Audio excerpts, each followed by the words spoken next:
Bismillahirrahmanirrahim. Assalamualaikum warahmatullahi wabarakatuh. Selamat pagi, selamat siang, dan selamat malam, teman-teman, rekan-rekan semua di kelas Statistika Dasar Fakultas Psikologi Universitas Muhammadiyah Purwokerto.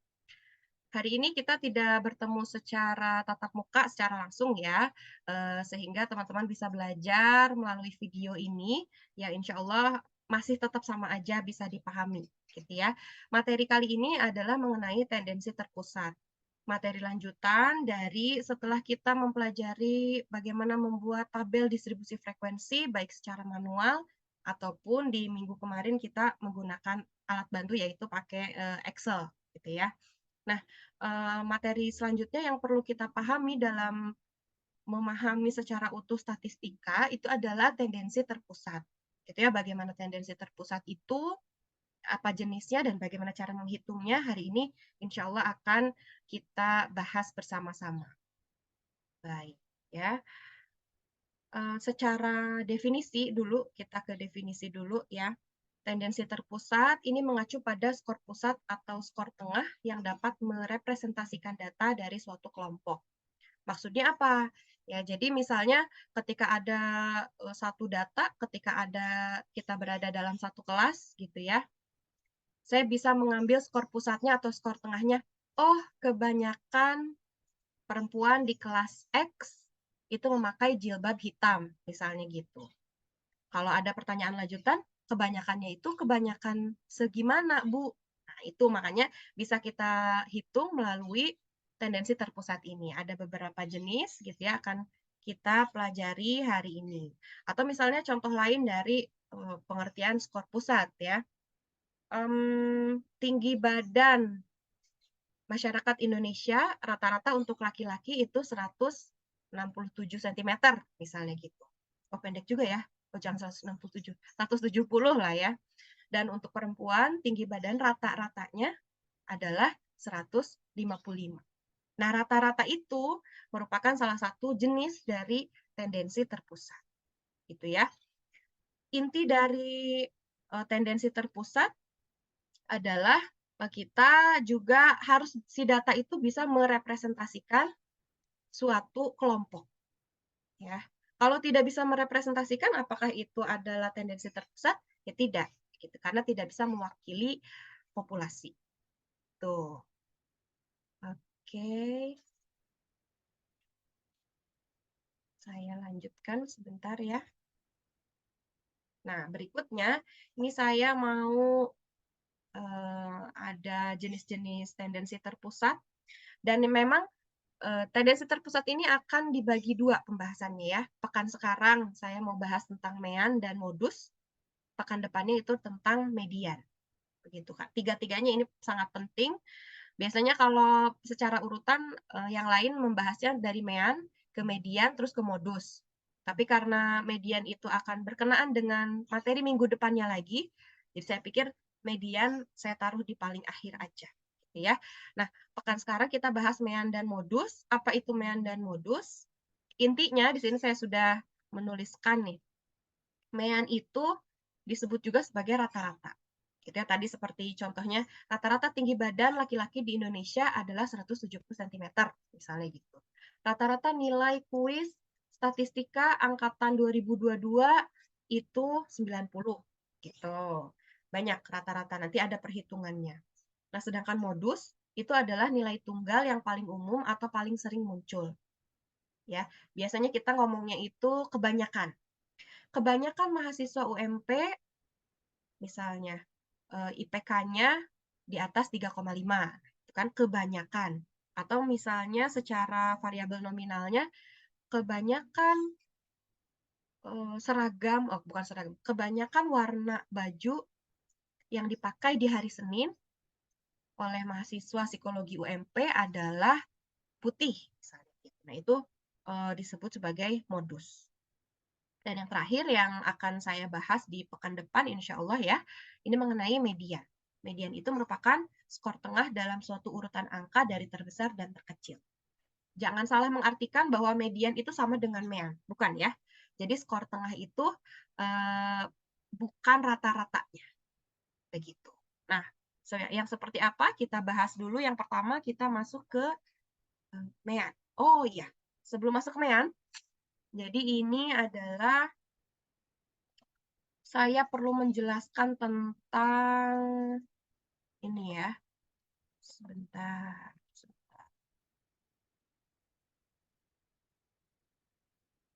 Oke, tentang nilai tengah. Nah, nilai tengah, teman-teman, di pertemuan 2 minggu yang lalu, barangkali ya, kita mencoba untuk membuat tabel distribusi frekuensi. Ketika ada datanya banyak, ya, ini ada ini mana? Oke. Ketika ada sekian banyak data, lalu kita rangkum melalui menggunakan tabel distribusi frekuensi. Ini datanya yang kita pakai 2 minggu terakhir, datanya ini aja ya, biar nggak pusing. Nah, ini ada data, gitu, data nilai statistika semester 2 yang saya dapat, gitu ya. Saya rangkum melalui tabel distribusi frekuensi. Kita kan belajarnya hanya 2 kan, bagaimana cara membuat interval dan frekuensinya berapa. Kalau di tabel ini dikatakan bahwa orang yang punya nilai atau skor dari 94 sampai 100, frekuensinya 2. Artinya hanya ada 2 orang yang rentangnya 94 sampai 100. Gitu. Ini barangkali masih ingat ya, mengulang sedikit. Nah, berikutnya ada konsep nilai tengah, teman-teman. Tapi belum saya bahas, sehingga saya bahas dulu di sini sedikit untuk kita bisa lanjut ke MEAN dan modus. Ya, nilai tengah itu kalau misalnya di dalam tabel distribusi frekuensi kelompok, lambangnya adalah X. Tapi kalau di dalam distribusi frekuensi tunggal, tidak ada interval, adanya X langsung, ya, nilai. Nah, cara menghitungnya, cara mencarinya, itu adalah, perhatikan ya, di sini 94 tambah 100 dibagi 2. Dari mana, Bu? Nah, dari sini. Dari intervalnya kita lihat, ini kan batas bawahnya ada 94, batas atasnya 100. Jadi, 94 ditambahkan dengan 100, ya, baru dibagi dengan 2.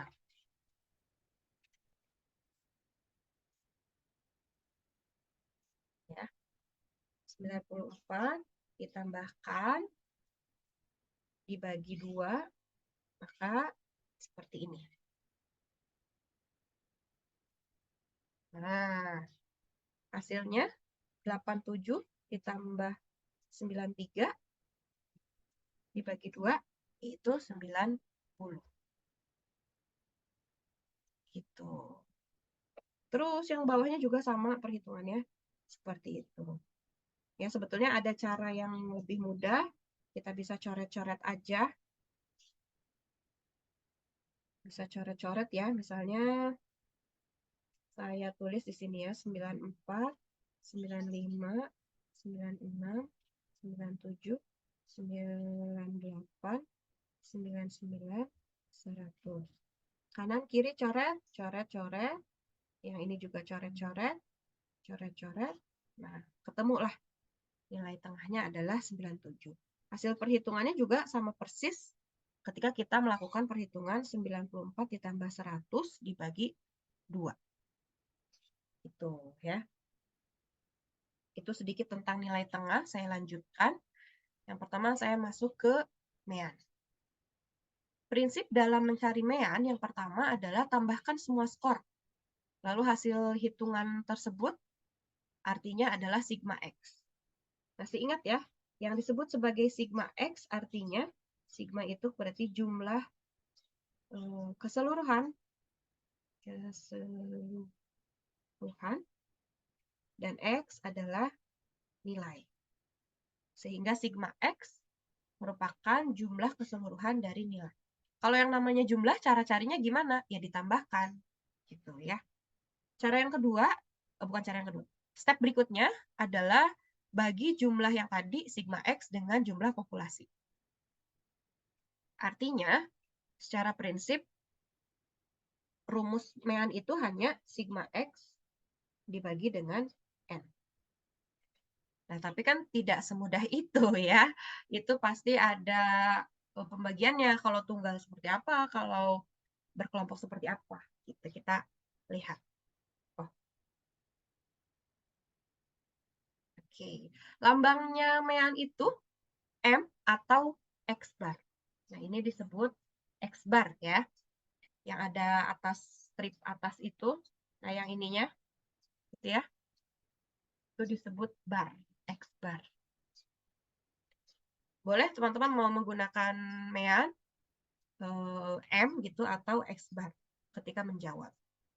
Baik. Di sini kalau untuk datanya tunggal, rumusnya adalah M sama dengan sigma X dibagi dengan N. M itu mean, sigma X itu adalah jumlah nilai secara keseluruhannya, dan N banyaknya data. Sedangkan untuk yang berkelompok, itu M atau mean sama dengan sigma Fx dibagi dengan N. Sigma Fx itu apa? Jumlah nilai dari hasil perkalian F dan X. Ya, secara teori begini dulu. Kita lanjut ke bagaimana cara menerapkan rumus ini di dalam data yang ada, gitu ya. Contoh nih, mean pada distribusi tunggal. Berikut tinggi badan mahasiswa kelas Z. Ada yang 155, 157, 158, dan seterusnya. Saya minta di sini carilah nilai rata-rata pada data di atas. Cara yang pertama, ini kita bisa langsung masukkan ke dalam rumus. Jangan lupa ya, saya paling suka dengan cara yang sistematis. Ketika ada suatu data atau suatu persoalan, kita tulis dulu diketahui. Datanya itu kita salin lagi berapa. Nah, kita juga sudah tahu N-nya itu adalah 8. Dari mana N-nya 8? Ya dihitung.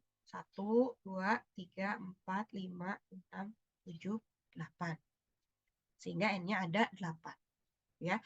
Jangan pernah malas untuk menghitung. Kalau misalnya malas, aduh ini berapa ya N-nya, ya udahlah ngarang aja. Oh ya, tidak sesuai dengan hasil nanti. Hasilnya nanti tidak sesuai dengan data, maksud saya gitu. Oke, ditanyakan. Di sini ada rata-rata atau saya lambangkan dengan M.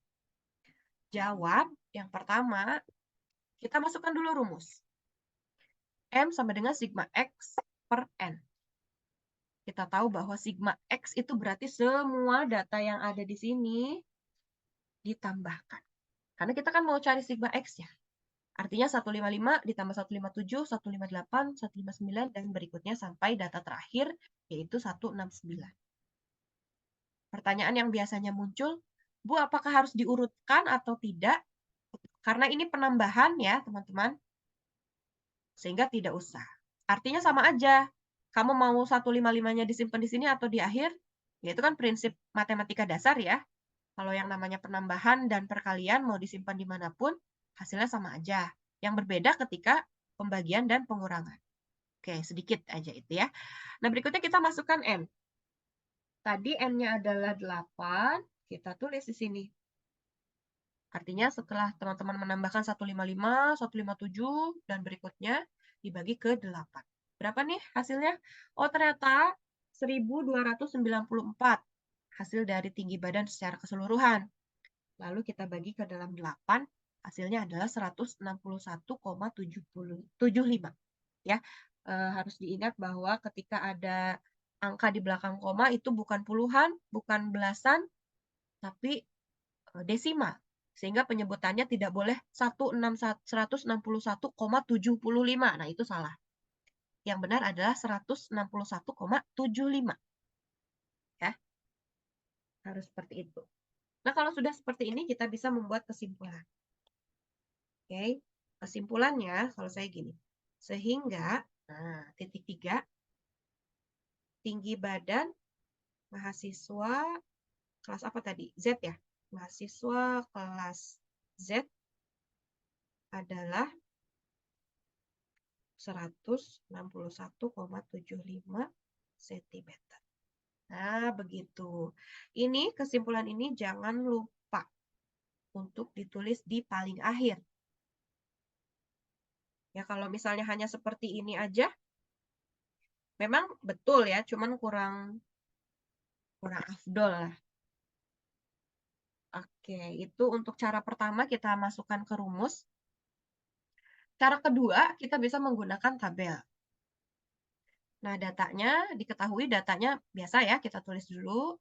N-nya kita tahu bahwa ada 8 setelah kita lakukan perhitungan, ditanyakan rata-rata atau M. Maka jawabnya, karena kita mau menggunakan tabel, yang pertama kita harus menuliskan ada berapa individu. Karena di sini ada 8 individu, ya. Kita tuliskan si A tinggi badannya 155, si B 156, si C 157, D 158, dan seterusnya. Harus berurutan nggak, Bu? Nggak usah. Untuk yang tabel distribusi frekuensi tunggal. Tapi kalau untuk yang berkelompok dan yang ada nilai F-nya ya, itu wajib berurutan, mau dari yang terkecil maupun dari terkecil sampai terbesar, ataupun dari terbesar ke terkecil. Gitu ya. Ini kebetulan aja saya mau mengurutkan, lagi rajin gitu. Nah, berikutnya kita langsung tambahkan. Di sini ditambahkan ya, dijumlahkan semua. Hasilnya adalah 1294. Sehingga mean sama dengan sigma X per N langsung dimasukkan. Gitu ya, karena kita sudah menghitung ini, kita masukkan ke dalam rumus. Berapa hasilnya?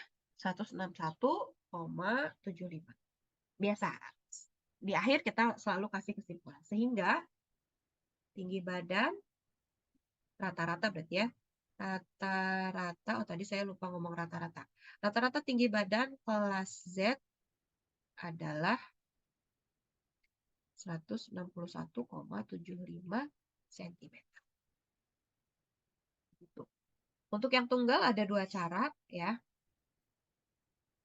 Nah, berikutnya saya masih bahas tentang distribusi tunggal. Tapi ternyata ada F-nya, ada frekuensinya. Jadi tidak kalau yang sebelumnya kan bisa diperhatikan teman-teman ya. Kalau yang sebelumnya kan yang punya tinggi badan 155 cm hanya si A. Yang punya 156 cm hanya si B. Sekarang bagaimana dong kalau yang punya 155 cm itu si A dan si Z? Nah, berarti kan ada 2 orang. Nah, di sini ada sedikit perbedaan cara berhitungnya. Ya, kita masuk ke dalam contoh. Berikut data hasil kuis 1 statistika dasar. Ya, kita hitung tuh ada berapa datanya. Ada berapa orang yang didata dalam penelitian tersebut. Ya, cara yang pertama, kita langsung masukkan ke rumus. Diketahui datanya itu kita tulis lagi, ya, N-nya ada berapa? Itu hasil dari perhitungan banyaknya data. Gitu ya. Ditanyakan rata-rata atau M, jawab, masukkan rumus, sigma fx per N. Gitu ya. Apa itu sigma fx? Nah, dikalikan. Ini artinya adalah F dikali X ditambah F dikali X ditambah F kali X, terus gitu ya. Ini artinya adalah sigma fx.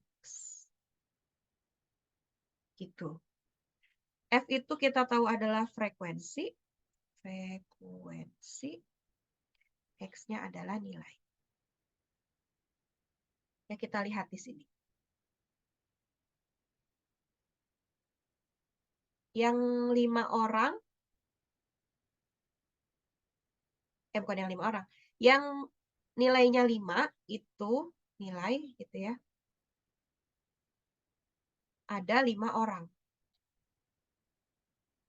Itu ya. Sama ini juga. Nah, kalau yang ini mau fx, mau xf itu juga sama aja, teman-teman ya. Nah, yang ini ada yang nilainya 6 itu berapa orang? 10. Gitu. Terus, berarti kalau yang ini artinya apa? Yang nilai 9 ada 4 orang.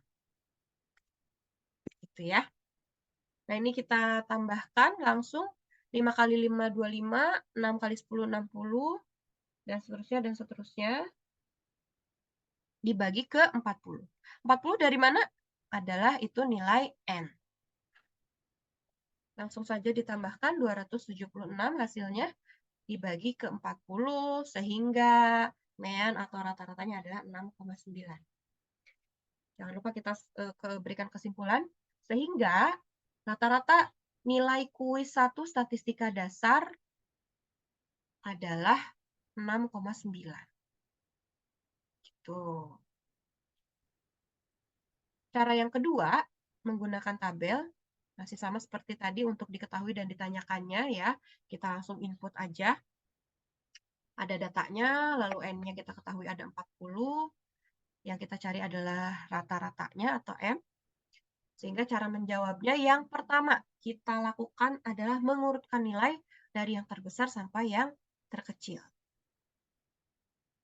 Gitu. Itu adalah nilai X-nya. Berikutnya, kita mencari F. Nah, F itu adalah frekuensi. Gimana carinya, Bu? Ya dicoret-coret. Masih ingat di minggu kemarin ya?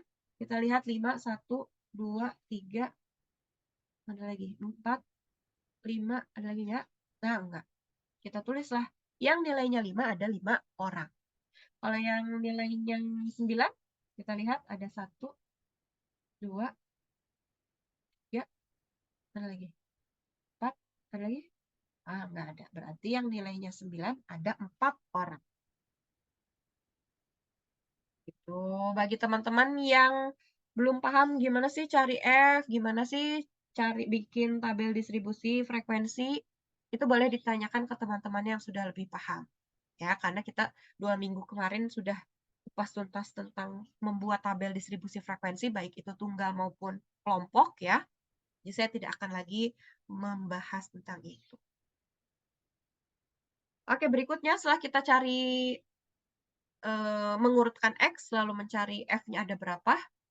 Nah, kita kalikan. 5 kali 5, 25. 6 kali 10. Gitu, dan seterusnya, dan seterusnya. Ya. Dijumlahkan. Hasilnya adalah 25 ditambah 60 tambah 91 tambah 64 tambah 36, yaitu 276. Itu. Langsung kita masukkan ke rumus lagi. Men sama dengan sigma fx. Ini ya. Masukkan tuh ke situ. 276 dibagi 40 adalah 6,9. Ya. Begitu. Untuk cara kedua dari tabel distribusi frekuensi tunggal yang punya nilai F. Jadi sebetulnya ini kan rumus untuk distribusi frekuensi kelompok kan. Tapi kenapa dipakai yang tunggal, Bu? Karena tunggal di sini dia punya nilai F. Begitu. Saya lanjutkan. Lalu, nah ini bagaimana cara membuat, bukan membuat, bagaimana cara mencari nilai rata-rata pada distribusi frekuensi kelompok. Ya, ini datanya masih yang lalu. Saya sengaja buat ini karena teman-teman sudah bisa membuat tabel distribusi frekuensi secara manual yang kelompok ini ya, ataupun pakai Excel. Di sini ada data, ya, kita langsung masukkan. Cara yang pertama menggunakan tabel distribusi frekuensi. Oke, diketahui datanya ada sekian, sekian, sekian, sekian, sekian, sekian, dengan nilai N adalah 40. Yang ditanyakan adalah rata-rata. Sehingga karena cara pertama itu menggunakan tabel distribusi frekuensi, jawabnya kita membuat dulu tabel distribusi frekuensi kelompok. Gimana caranya? Ayo dibuka lagi catatannya, sudah saya bahas di 2 minggu terakhir. Ya, ini artinya juga 94 sampai 100 ada 2 orang. Yang nilainya 87 sampai 93 ada 8, dan seterusnya, seterusnya. Kalau sudah mencari ini, cari apa dong? Cari X atau nilai tengahnya. Bagaimana mencarinya? Masih ingat ya? 94 tambah 100 dibagi 2. Hasilnya 97. 87 tambah 93 dibagi 2, 90. Sebetulnya kalau sudah menemukan ini ya, kita bisa menggunakan nilai intervalnya kan 7. Masih ingat ya? Ya ini dikurang-kurang aja. 97 kurang 90, 97 kurang 3, 90. 90 kurang 3, 83. Terus berikutnya sampai bawah, dikurang-kurang 7 aja. Itu. Itu nilai tengahnya. Lalu kita mencari fx-nya. Fx itu adalah hasil perkalian f dengan x. Dikali. Sehingga 2 dikali 97, ya 2 dikali 97 adalah 194. 8 dikali 90 adalah 720, berikutnya, dan seterusnya. 4 dikali 55 hasilnya adalah 220. Kalau sudah seperti ini, tinggal kita jumlahkan. Kenapa dijumlahkan? Karena kita butuh sigma fx. Begitu. Ya. Nah, ini saya sudah menjumlahkan. Ada jumlahnya yaitu 3054.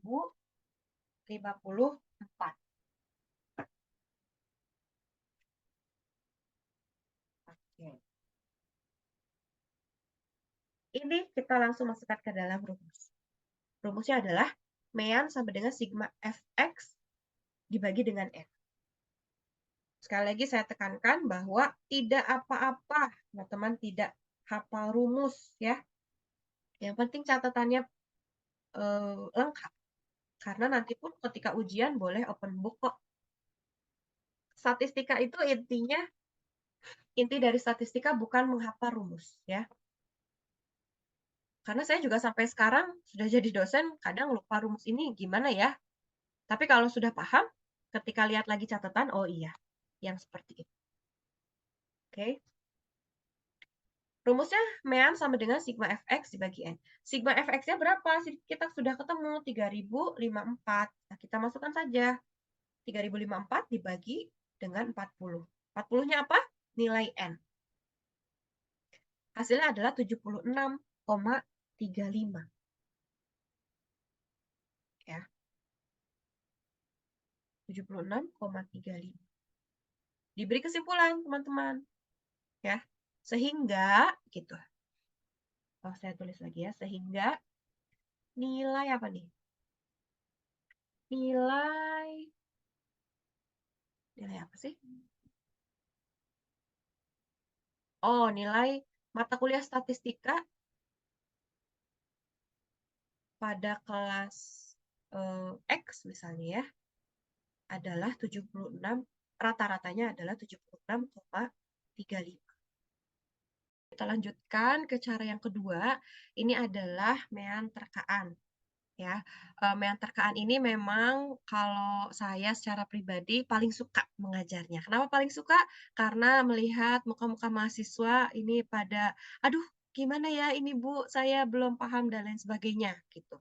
Memang levelnya agak sedikit satu tingkat lebih tinggi dibandingkan memahami yang lain gitu ya. Mean terkaan ini ada beberapa cara yang kalau teman-teman tidak detail, kalau teman-teman tidak teliti dalam melakukan step by step-nya, ini mungkin akan bingung gitu ya. Tapi sengaja di sini saya ambil dari slide-nya Bu Valen, izin Bu Valen ya, untuk menuliskan step by step bagaimana sih cara mengerjakan, bukan menulis ya, mengerjakan mean terkaan itu. Baik, yang pertama, ini ada kita menerka mean terkaan sesuai dengan keinginan kita. Gitu ya, nanti saya contohkan. Yang berikutnya, mencari deviasi nilai individual dari mean terkaan tersebut.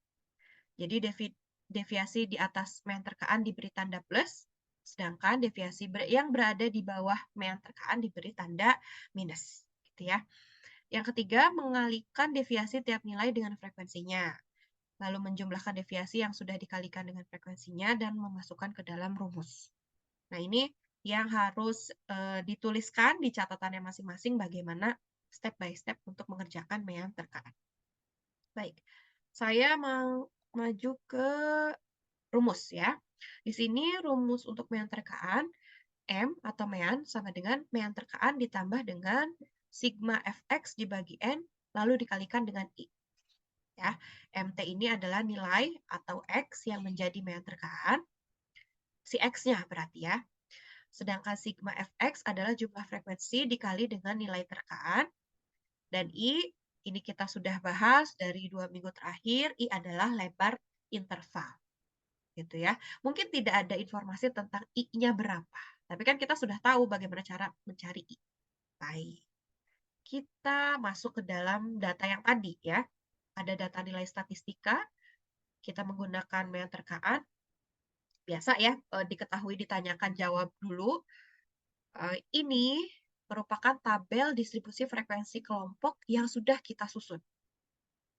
Ya, pasti teman-teman sudah terbiasa untuk menggunakannya gitu ya. Nah, langkah selanjutnya kalau misalnya kita mencari mean dengan cara meterkaan, itu adalah sama X-nya. Karena kan tadi ya, MT adalah nilai X untuk si meterkaan yang kita inginkan. Nah, nanti sini ya, saya izin coret-coret teman-teman. Nah, nanti salah satu dari sini itu adalah yang kita gunakan dalam rumus MT-nya itu. Gitu. Ya, kita lihat dulu. Lalu selanjutnya adalah ini, kita mencari X aksen. Ya, X aksen itu adalah deviasi. Oke, sampai sini diterima aja dulu. Jadi X aksen adalah deviasi. Deviasi dari X yang akan kita cari melalui meterkaan. Tadi kan kita lihat dulu step by step-nya. Apa tadi? Yang pertama menerka meterkaan sesuai dengan keinginan kita. Nah, kita menyimpan 0 ya di manapun yang kita inginkan. Kalau saya misalnya contohnya simpan 0 di 83. Sini ya. Sebentar. Simpan 0 di 83. Di mana, Bu? Saya harus menyimpannya? Terserah. Kalian maunya yang mana? Kalau saya kebetulan lagi pengen di yang 83 itu. Nah, prinsip selanjutnya adalah di atasnya 0 itu harus plus, di bawahnya 0 itu harus min. Sehingga si yang 90 ini deviasi nilainya adalah plus 1, yang 97 deviasi nilainya adalah plus 2. Sama seperti ini. Ini di bawah 0 ada min 1, min 2, min 3, min 4. Ya, coba. Kalau misalnya saya 0-nya mau di sini, Bu. Boleh. Berarti di atas 0 kan plus 1, plus 2, plus 3. Gitu ya. Nah, iya betul. Oh, kurang ininya ya. Kalau saya mau di sini tadi 0, di sini 1, 2, 3. Nah, di bawah 0 itu berarti negatif 1, negatif 2, negatif 3. Boleh ya. Di sini saya hanya contoh aja. Jadi menggunakan 0-nya di baris yang 83. Oke. Setelah kita mencari itu, dikalikan F dengan X aksen. Ini dengan ini. Kenapa nggak fx, Bu? Ya kalau fx berarti hanya menggunakan cara yang pertama. Karena kita mau menggunakan cara yang kedua, ini menggunakan meterkaan sehingga dicarinya adalah fx aksen. Artinya 2 dikali 2 sama dengan 4. 8 kali 1 sama dengan 8. 9 dikali 0 sama dengan 0. Berikutnya seterusnya sampai bawah, 4 dikali negatif 4 adalah negatif 16. Gitu ya. Nggak ngaruh, teman-teman mau nyimpen 0-nya di sini, di sini, di sini, ya, itu nggak masalah. Yang penting benar, step by step dalam mengalihkan antara F dengan X aksen. Ya. Baik. Nah, lalu kita cari sigmanya. Ya, sigma dari fx aksen. Caranya gimana? Ya ditambahkan aja semua. Kalau bingung mau pakai kalkulator, boleh. Ya, nggak jadi masalah. Jadi 4 tambah 8 itu 12. Negatif 7 tambah negatif 6, negatif 13. Negatif 21 ditambah negatif 16, berarti negatif 37. Ini ditambahkan, hasilnya adalah negatif 38. Gitu ya. Salah satu yang sering terkecoh di sini mahasiswa yang sudah pernah saya ajari tentang ini gitu ya. Dia tidak menuliskan apa nih disebutnya? Simbolnya. Ya dia tidak menuliskan negatifnya. Biasanya yang di bawah 0 tuh suka lupa aja. Jadi 7 dikali 1, 7 malah disimpannya. 3 kali 2, 6. Padahal kan ada negatifnya. Negatif dikali positif kan negatif. Gitu. Sehingga kalau misalnya nggak bisa, Bu, manual nambah-nambahin kalau ada negatif, ya nggak apa-apa, pakai kalkulator boleh. Oke, setelah kita ketemu sigma fx aksen, hasilnya negatif 38, apa yang kita lakukan? Masukkan ke dalam rumus. Oke, perhatikan. Mean atau nilai rata-rata ini dari MT. MT-nya itu adalah X si 0. Nah, saya bilang gitu. X si 0. Oke. Sigma fx aksen kita sudah cari ya. Yang 38, N-nya juga sudah kita temukan. Jangan lupa bahwa sigma fx sama dengan N. Saya tidak mau sudah pertemuan ke berapa nih, 5, masih bingung. Loh Bu, N-nya kita cari di mana? Lah itu kan ada sigma, bukan sigma fx. Ya maaf, saya salah. Sigma f, maksud saya sigma f ya. Oke, sigma f sama dengan N. I-nya, ayo gimana cari I-nya? Cara cepatnya adalah 59 dikurangi 52 adalah 7. Gitu ya.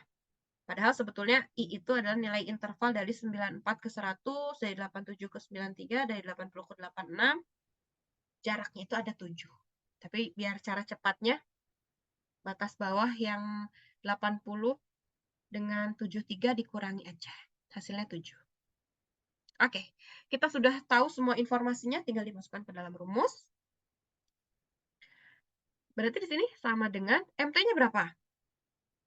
Kalau MT artinya X si 0. Kita lihat si 0 itu ada di sini. Sehingga MT-nya adalah, berapa coba? MT-nya adalah ini, 83. Begitu? Kita lihat. Ya, betul ya. MT-nya adalah 83. Lalu kita masuk 83 ditambah dengan negatif 38. Ini biar kelihatan ya. Per 40 dikalikan dengan 7. Kalau ada operasi yang seperti ini berapa kali saya ulang ya, nggak apa-apa. Walaupun pelajaran dari SD. Yang pertama kali teman-teman lakukan adalah mengalikan negatif 38 per 40 dikali 7. Itu dulu. Karena prinsipnya kali, bagi, tambah, kurang. Gitu ya.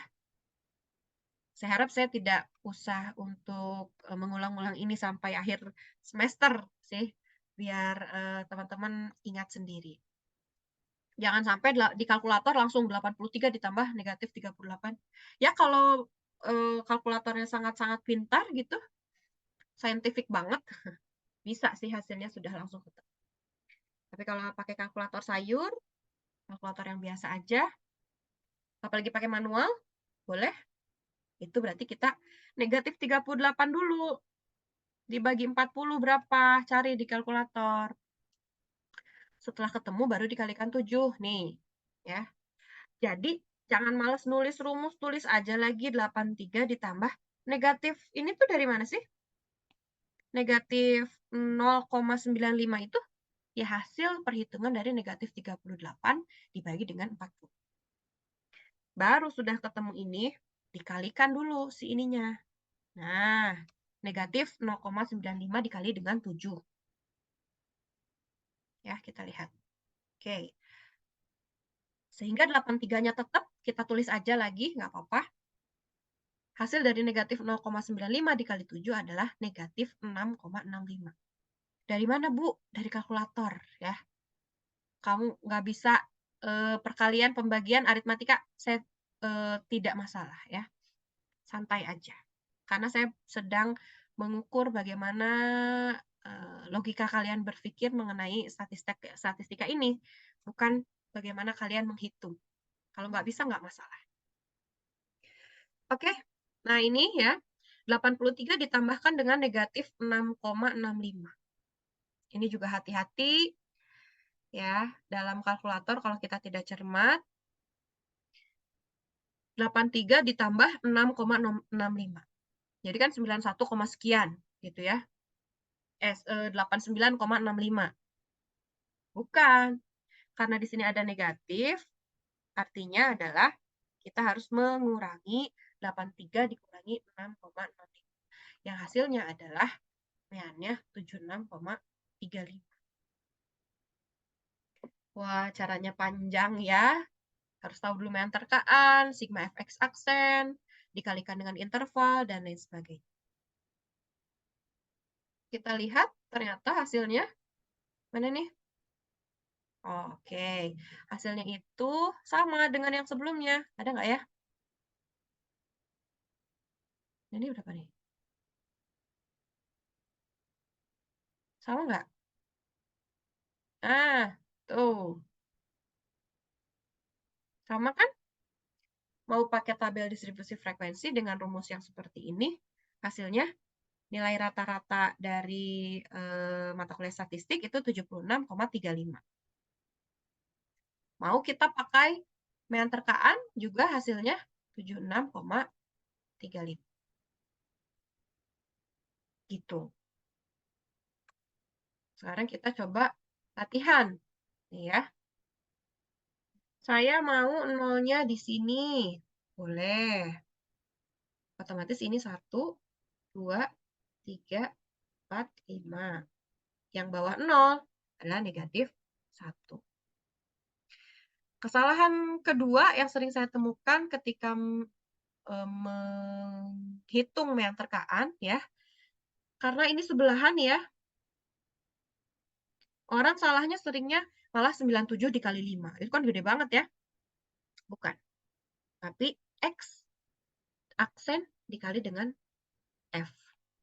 2 kali 5 berarti 10. 8 kali 4 berapa? 32 ya. 9 dikali 3 27. 7 kali 2 14. 3 kali 1 3. 7 dikali 0 adalah 0. Dan 4 dikali negatif 1 adalah negatif 4. Nah, silahkan. Sigma fx aksennya berapa? Misalnya saya coret-coret ya. Negatif 4 berarti ini 10. 20. 50. 82. Ya. Kenapa Bu nggak negatif? Ya kan negatifnya cuma ada 1. Setelah dihitung-hitung angkanya juga tidak terlalu banyak. Habis. Udah habis. Udah lunas gitu ya pakai yang positif. Saya masukkan. MT adalah X-nya si 0. Kita lihat. Kita 0-nya di sini. Sehingga X-nya si 0 ini adalah 62. Betul ya? Oke. Sehingga saya tulis di sini 62 ditambah sigma fx aksennya berapa? 82. Yang ini nih. Nah, masukkan. Dibagi dengan 40 dikalikan dengan 7. Sehingga 62 ditambah 82 dibagi 40. Ini kira-kira 2, berapa? Coba ini saya manual ya. 82 dibagi 40. 2, 80, 2,5 ya. 2,05 berapa? Berarti ini setengah. Iya, 05. 2,05 dikali dengan 7. 62 ditambah 2,05 dikali 7. 5, 3. 0 kali 7, 0 tambah 3. 0 kali 7, 14. 14,35. 14,35. 62 ditambah 14,35 adalah 76,35. Ya, sama aja. Ya, 76,35. sama dengan hasil yang, nah ini sebelumnya. Oke. Berapa tadi? Saya coba 76,35 sama enggak? Ya, sama persis. Jadi letaknya mau dimanapun si nolnya, deviasinya juga mau berapapun, asal kita cermat dan bisa menghitungnya dengan baik, itu sudah benar langkahnya. Oke, kalau untuk mean segitu aja. Nah, segitu aja tapi pusing ya. Nggak apa-apa, nggak apa-apa. Kalau pusing tandanya teman-teman sudah belajar. Kalau misalnya nggak pusing berarti ya lewat aja, masuk kuping kanan, keluar kuping kiri. Oke, berikutnya di pertemuan ke-5 ini ya, kita akan bahas tentang modus. Modus ini ya, lambangnya itu mo, Agnes Mo, kayak gitu ya. Agnes Mo, ini modus. Biasanya variabelnya adalah variabel nominal. Jadi kalau misalnya modus nih ya, dari satu kelas saya melihat bahwa kebanyakan, apa ya misalnya, kebanyakan mahasiswa mengantuk gitu. Ya berapa, ya pokoknya kebanyakan, nggak ada angkanya misalnya. Atau variabel nominal yang lain adalah, dari slide ini aja. Dari slide ini kebanyakan ada nuansa birunya gitu, karena si anak kecil ini coret-coretnya pakai spidol warna biru gitu. Apakah saya menghitung ada misalnya 1, 2, 3, 4, 5, 6, 7, ya enggak gitu. Bisa, enggak seperti itu juga bisa. Jadi modus. Modus itu tadi juga di definisi di awal saya sudah sampaikan bahwa modus adalah nilai terbanyak, skor terbanyak dalam suatu distribusi. Kita lihat untuk distribusi tunggal, nih cara lihat modusnya gimana? Nilainya atau X-nya ini yang memiliki frekuensi tertinggi. Kita lihat dari sini,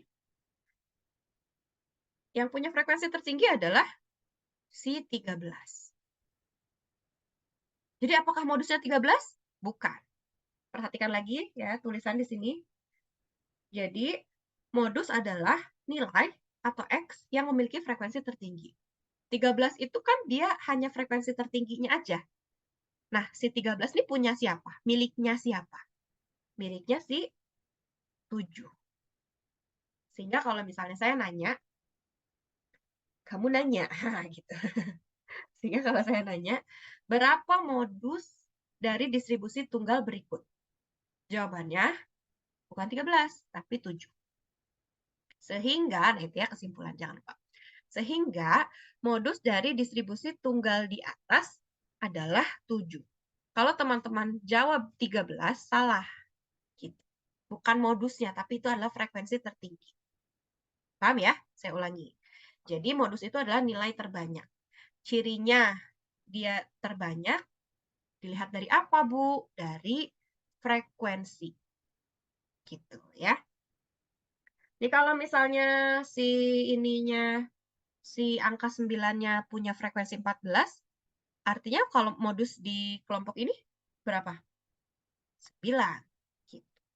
Yang kita mention adalah X-nya. Nah, untuk distribusi kelompok, X-nya mana, Bu? Kan nggak ada X-nya. Ya, X-nya kita cari dulu. Jadi, X adalah titik tengah. Sehingga modus untuk distribusi kelompok adalah titik tengah interval kelas yang memiliki frekuensi tertinggi. Ya, kita cari dulu X-nya. Sudah kita cari X, caranya gimana? Diputar lagi yang menit-menit sebelumnya saya sudah jelaskan bagaimana cara mencari X. Nah, kalau sudah seperti ini, sudah tahu X-nya, kita lihatnya apa? Yang pertama adalah F tertinggi. Berarti berapa F tertinggi? Oh, sorry. F tertinggi adalah 9. Kesimpulannya modusnya adalah 9 bukan? Bukan. 80, 86 bukan? Bukan. Tapi 83. Gitu. Jadi kita kasih kesimpulan bahwa modus dari distribusi kelompok di atas adalah 83. Kalau teman-teman ngomong 9 salah, ngomong interval oh iya ini boleh sih cukup cukup ya nilainya setengah lah ya. Kalau teman-teman bilang bahwa, eee, modus pada distribusi frekuensi kelompok di atas berada pada rentang 80 sampai 86 itu betul. Ya, tapi yang paling betul yang nilainya 100 banget, itu kalau kesimpulannya adalah sehingga gitu ya, saya tulis, modus dalam data di atas adalah 83. Begitu, ya. Sampai sini, kalau misalnya masih bingung boleh di-play lagi videonya dari menit yang awal. Kalau ada pertanyaan, silahkan dituliskan di kolom komentar, ya. Kalau misalnya malu nanyanya, boleh di on class ya, kita ketemu di on class untuk membuka sesi diskusi. Bisa chat langsung ke saya, gitu ya. Mungkin saya akan menunjukkan, "Oh itu loh ada di video saya yang menit ke-20," misalnya gitu. Oke, sampai sini sebetulnya pertemuan untuk membahas mean dan modus sudah selesai. Insya Allah minggu depan kita akan membahas tentang median. Ya, tapi jangan dilupakan mean dan modusnya, karena itu juga bekal penting untuk mengerti tentang median. Minggu depannya ada persentil, desil, dan kuartil, gitu ya. Seperti itu. Oke, terima kasih teman-teman sudah menonton sampai menit terakhir, ya. Ingat di mata kuliah psikologi kognitif, apa yang masuk ke dalam memori kita, itu yang hanya hal-hal yang kita atensi saja, yang hanya kita berikan perhatiannya aja. Bukan masalah ngerti atau tidak ngerti, gitu ya. Jadi kalau misalnya, aduh saya tadi agak-agak nggak perhatian nih di, tema yang meanterkaan, ya udah saya ulangi lagi. Bisa ya, masuk ke dalam memori kita. Mau ngerti mau nggak ngerti, pasti masuk ke memori. Tapi kalau misalnya tidak atensi, sudah pasti tidak masuk ke memori. Begitu, kita ketemu lagi di lain kesempatan, insya Allah. Saya tutup. Wassalamualaikum warahmatullahi wabarakatuh. Have a nice day semua.